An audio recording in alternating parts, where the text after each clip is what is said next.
All right, well, I am officially now catching up on all of Strange New Worlds. The sixth episode this season, I'm finally getting to watch. It's called The Sehlat That Ate Its Tail, or Who Ate Its Tail. A Sehlat is a Vulcan creature, which Amanda Grayson described in Journey to Babel as a teddy bear. Spock had one as a pet as a child, and she said that to probably just annoy Spock and make McCoy laugh. And McCoy's like, "Oh, a teddy bear? Spock, you had a teddy bear?" And Spock, of course, says, "Yes, a teddy bear with 6-inch fangs." A Sehlat is like a lizard creature. You see one, they show one in, I think it's the animated series show Yesteryear, and I think they probably showed him in one of the Enterprise, in Enterprise's last season, the one with Archer and T'Pau hunting down the, I forget what it's called. It was a Vulcan artifact. Lizard, it looks like just like scaly creature. Well, not really scaly, just weird, hairless, green saber-tooth tiger. So that's what it's called. Don't know why it's called that, but I do know Jim Kirk shows up. Paul Wesley is back as Jim Kirk. And it's an actual appearance, not like, when he first started, when it was just, cross timelines and fanciful timelines. So like he's actually, it's actually an appearance in time. So don't know what's happening. I've seen people say this is one of the best ones ever. I am always skeptical with Kurtzman Trek, but let's see what we got. First Officer's personal log. Stardate. What is the stardate? I just got a real, note of Shatnerism. What is the stardate? Red alert. Did the shields come up? I didn't hear anyone say shields. I guess it came up automatically with red alert. Welcome aboard. James, quite a mess you've gotten yourself into. What the hell is this thing? It's like it's eating the Enterprise. What is this? It ate the Enterprise. What the hell is that thing? Commander, you are now captain of the Farragut. We await your orders, sir.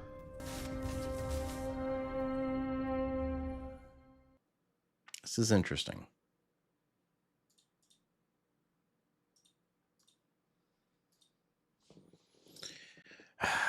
Kirk seems reluctant, doesn't he?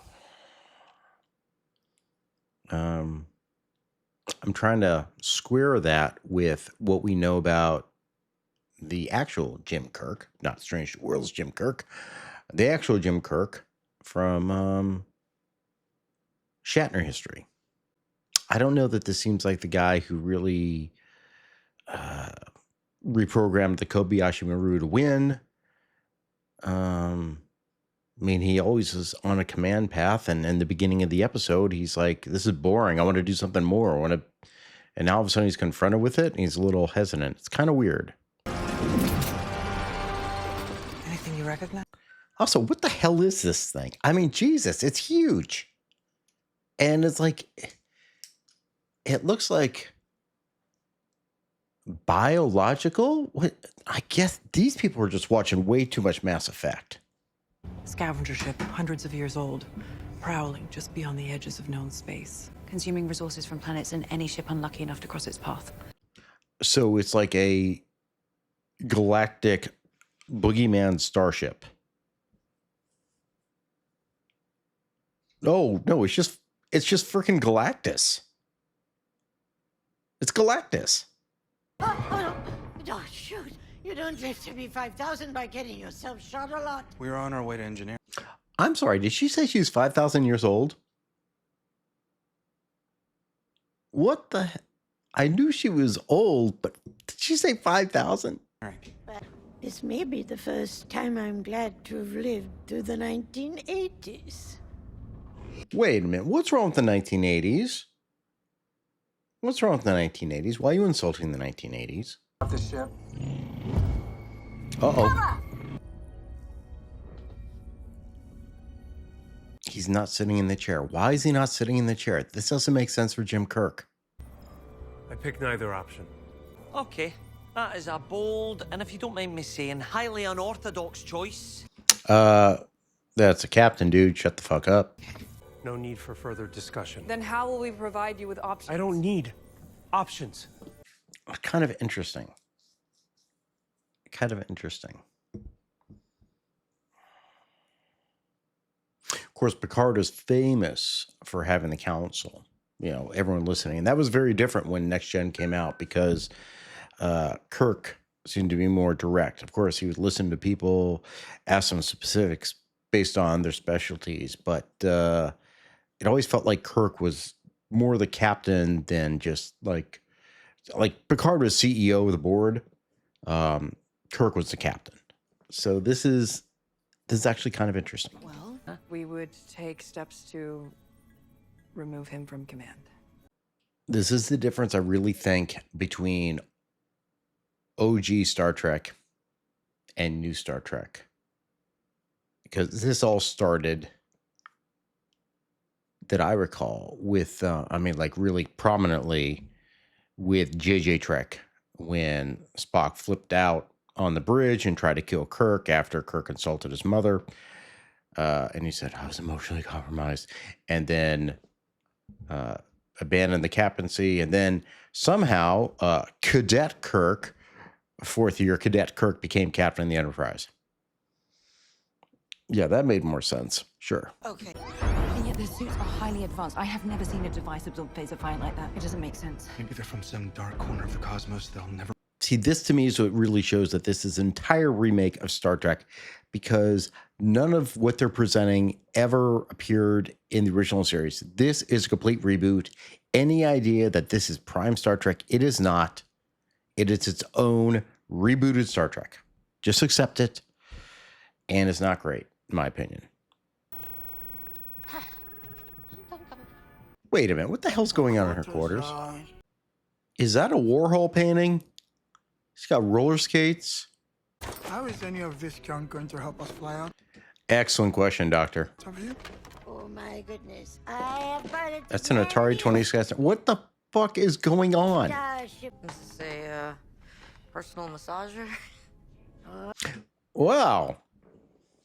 Ortegas, what do you do in your spare time? Your crew is waiting. To keep them waiting longer would be not good. No. Spock does not say not good. It should be illogical. But you still have to lead. Believe me, I'd love to, but there's nothing coming to me. I have no idea what to do with it. This is really interesting. Really interesting. Rousing speeches aren't exactly my forte. Are you kidding me? Are you kidding me? I think you're doing just fine, sir. Oh, I'm glad Nurse Chapel is boosting up Captain Kirk's ego. The captain has given his orders. I still feel funny being called that while Varel's alive. I promise to demote you at the earliest opportunity. Okay, well that was look, that's funny. I'll admit that was a good line. Let me just point out something on that whole scene. It's too modern. It's too quippy. It doesn't have a sense of command structure. And this is, again, where I think modern Star Trek fails, because, in my opinion, a lot of these writers are, probably millennial writers or even younger, and they grew up watching Buffy. R&B says this all the time. You're not writing Buffy. You're writing Star Trek. And guess what? Go back and watch the original Star Trek writers. Those are classic writers. Those are writers who studied literature, who studied science fiction writing. Those people had classically trained dramatic writers. These people, in my opinion, I've heard other people say it, they have quippy writers. Let's be quippy. Highly undesirable. See, stir up a little acid reflux? Yeah. What about, I'm sorry. I feel like we have to point out that Pike's hair is ridiculous. It is ridiculous. It's gotten worse and worse as this show has continued on. I mean, I figure by fifth season is just going to be, straight up gray tower of hair. Ladies haven't done this since I was a roadie for the dead. Wait a minute.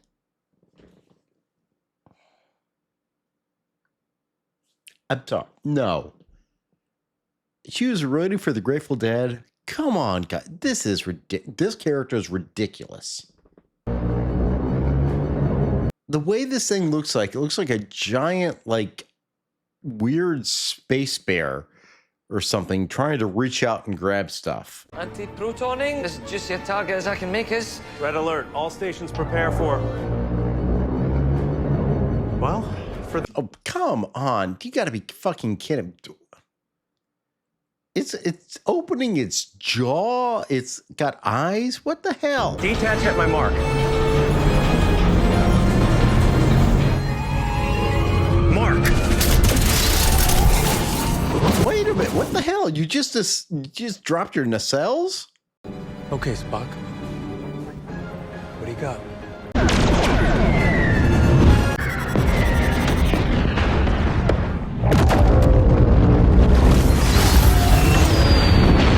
You just launched 3 photon torpedoes and the whole thing blew up? And what's the face? What? Wait a minute. I'm sorry. Wait. This thing has been rumored to be around for hundreds or thousands of years. I don't know. And it got taken out by 3 photon torpedoes down the throat.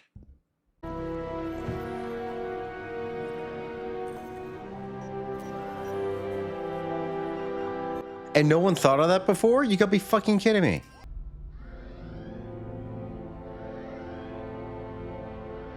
The life signs are all human. Wait a minute. This has been rumored to be around for so long. How are... How did they go from that to whatever it is they became? That's the right question. That's the right question. Good night, Captain Kirk.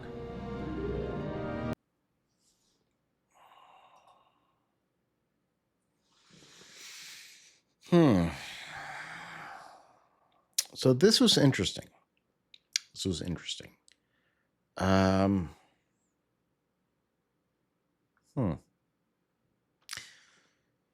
don't feel they have Kirk right.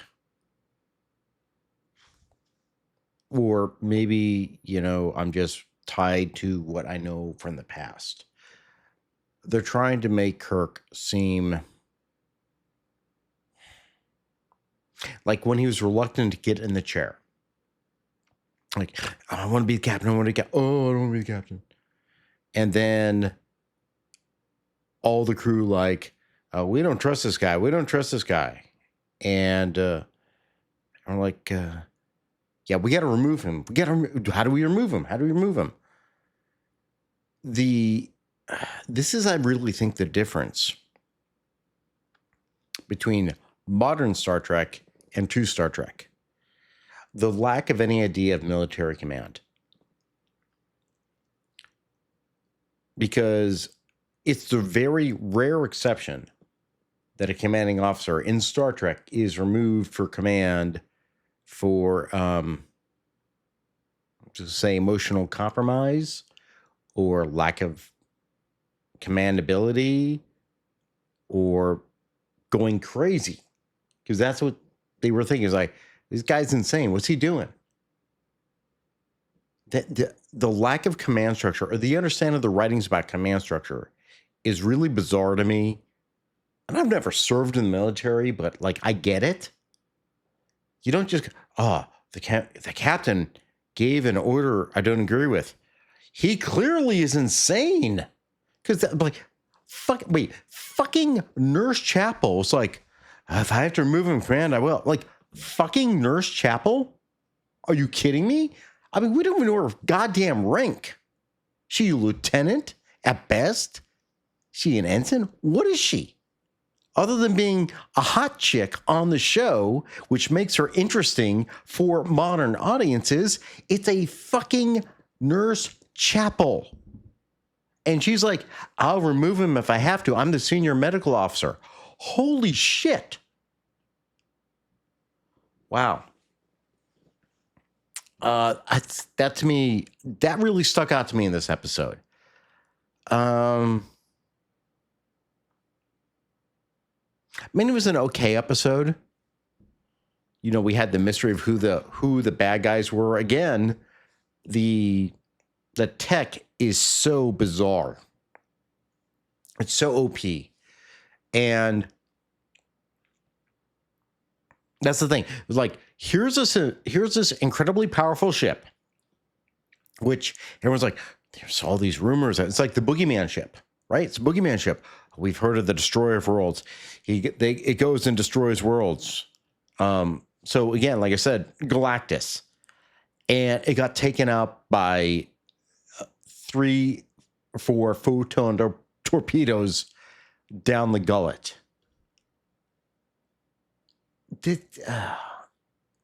That's just sloppy. That's just bad.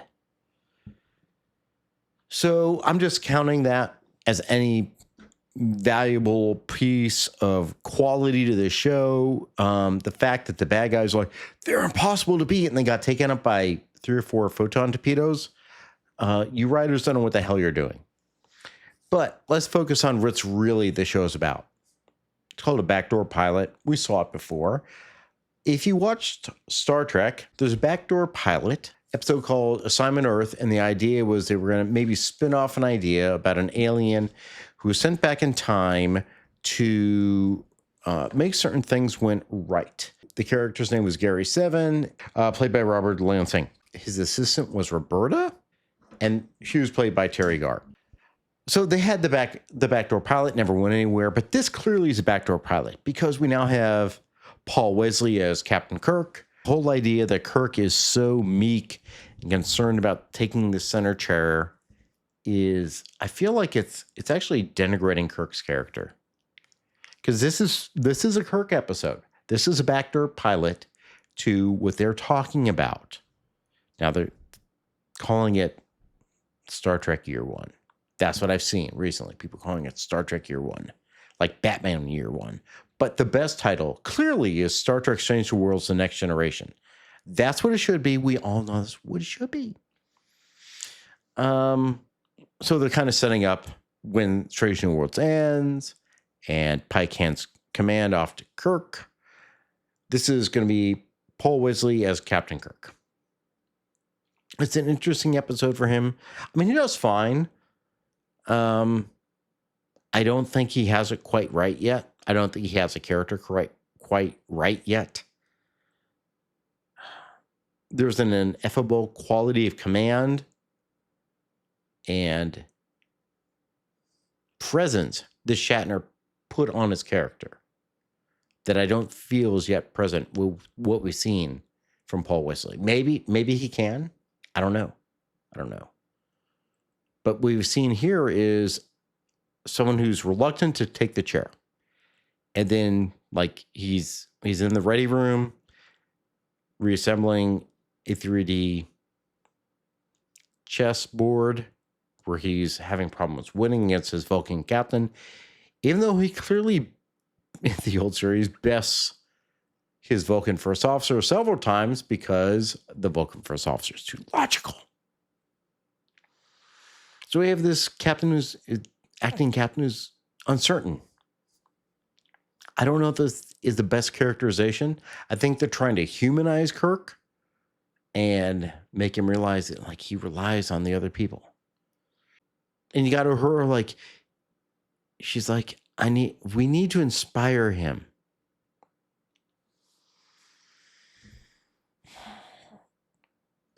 I don't know. Maybe I'm old school. Maybe just like my heroes the way they were. Maybe I don't like them deconstructed. But I just don't feel that's Kirk. I don't feel that's Kirk. I mean, the episode is fine. But the way he does 180, we're like, I'm reluctant to sit in the chair, and then I sit in the chair, and then everything goes to shit, and they go in the ready room and play around with a 3D chess set. Spock comes in, says a few things, says the Sehlat eats its own tail, and he walks back out and like, I'm good to go. It's not good characterization. It's not good storytelling for me. So yeah, I'm now all caught up, and we'll see where we only got 4 episodes left. Wow. 2 years ago, it was 2 years that we waited for this, and now we have 10 episodes. How many episodes did they do in 1966? 26, 27? Whatever. You know, this is quality TV. This kind of TV takes 2 years to make. Oh, Jesus. Questions, comments, witticisms down below. Please leave some comments. See you guys next time.